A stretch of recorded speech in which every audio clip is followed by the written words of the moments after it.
ఐక్యత అనే నినాదంతో ఏకం చేద్దామని చెప్పేసి గత నెల రోజుల కిందట గౌడ యువజన సంఘము ఏర్పాటు చేయడం జరిగింది. ముఖ్య ఉద్దేశం ఏంటంటే జిల్లాలో ఉన్నటువంటి గౌడులందరినీ కూడా సోదరులందరూ ఐక్యత భావంతో మెలిగి సమస్యలను పరిష్కార దిశగా ప్రయత్నం చేస్తున్నాం. అందులో భాగంగానే సర్దార్ సర్వాయి పాపన్న జయంతి సందర్భంగా ఆహ్వాన పత్రికను అందరికీ కూడా పెద్దలందరికీ అందజేయడం జరిగింది.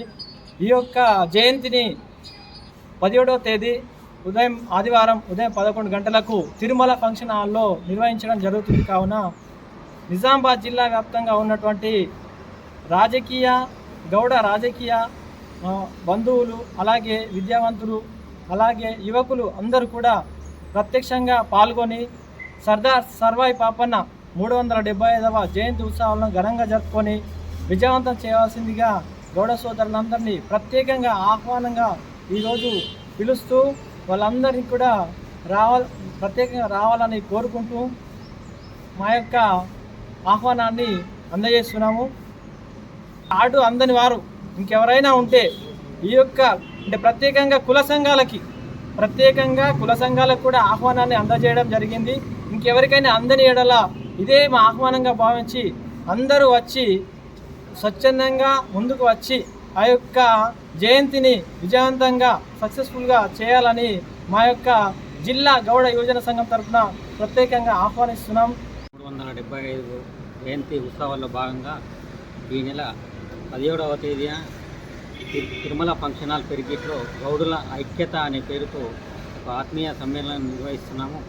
దీని ముఖ్య ఉద్దేశం ఏంటంటే తరాలు మారిన ఈ గౌడ వృత్తి అదే బాధలు, అదే కన్నీళ్ళు, అదే ఆవేదనతో ఒక పక్క ప్రభుత్వము చిన్నచూపు, వాళ్ళు ఇచ్చిన హామీలు ప్రకటనకే పరిమితం తప్ప ఒక్క గౌడు కూడా బాగుపడింది లేదు. ఇదిగాక ఇంకో పక్క వీడీసీల దౌర్జన్యాలు ఎదురిస్తేనేమో కుల బహిష్కరణ.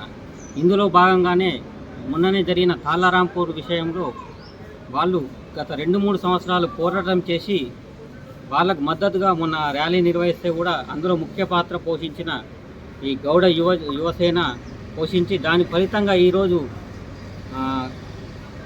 వీడీసీ రద్దు చేయడం జరిగింది. అందుకు మేము ఈ గౌడ యువసేన తొలి విజయంగా భావిస్తున్నాం. దీన్ని ఇట్టి విజయానికి పోరాడిన తాళారాంపూర్ గౌడ సోదరుమణులకు మరియు జిల్లా గౌడ యువసేనలు వారికి ప్రత్యేక అభినందనలు తెలియజేస్తున్నాము. లేటుగా అయినా మంచి నిర్ణయం తీసుకున్న తాళారాంపూర్ గ్రామస్తులకు కూడా మా గౌడ యువసేన తరఫున ధన్యవాదాలు తెలుపుతున్నాము. ఏ స్ఫూర్తితో గౌడ బిడ్డలకు ఒక మంచి భవిష్యత్తు అందించాలన్న ఉద్దేశంతో ఈ నెల 17న గౌడులందరినీ ఏకం చేయడానికి గౌడ ఐక్యతతో ఆత్మీయ సమ్మేళనం నిర్వహిస్తున్నాము. ఇట్టి సమ్మేళనానికి గౌడులకు సంబంధించిన ప్రముఖులందరూ విచ్చేసి మేము ఎలా ముందుకు సాగాలి, ఏం చేస్తే గౌడ బిడ్డలకు మంచి జరుగుతుందన్న సలహాలు, సూచనలు ఇచ్చి మమ్మల్ని ముందుకు నడిపియాలని నిజామాబాద్ జిల్లాలో ప్రతి గ్రామంలో ఉన్న గౌడ బిడ్డలందరూ తరలిరావాలని కోరుతున్నాము. ప్రతి మండల కమిటీలతో ప్రతి గ్రామంలో ఆహ్వాన పత్రికలు పంచడం జరిగింది. కానీ ఎవరికైనా రాకపోతే ఇదే ఆహ్వానంగా భావించి, ఇది ఎందుకంటే మన గౌడుల పండగ కాబట్టి ప్రతి ఒక్కరూ తరలిరావాలని కోరుకుంటున్నాము. ఆగస్టు 17న సర్దార్ సర్వాయి పాపన్న జయంతి పురస్కరాన్ని 375వ జయంతిని పురస్కరించుకొని తిరుమల ఫంక్షన్ హాల్లో జరుపుకునే జయంతి సభకు అందరూ గౌడన్నలు ఊరున తరలి రావాలని కోరుకుంటున్నాము. ఇందులో భాగంగా మనము మన గౌడ్ల పైన జరిగే దాడులకు కానీ, మళ్ళీ ఎక్స్గ్రేషియా సంబంధించిన కొన్ని కీలకమైనటువంటి తీర్మానాలు అక్కడ చేసుకుంటాము. దానికి కూడా ప్రజల దృష్టి నుంచి దీన్ని ప్రభుత్వ దృష్టికి తీసుకెళ్ళి అందరికీ తెలియజెప్పేలా నిరసన కార్యక్రమాన్ని మన కార్యాచరణ రూపొందించుకుంటాము.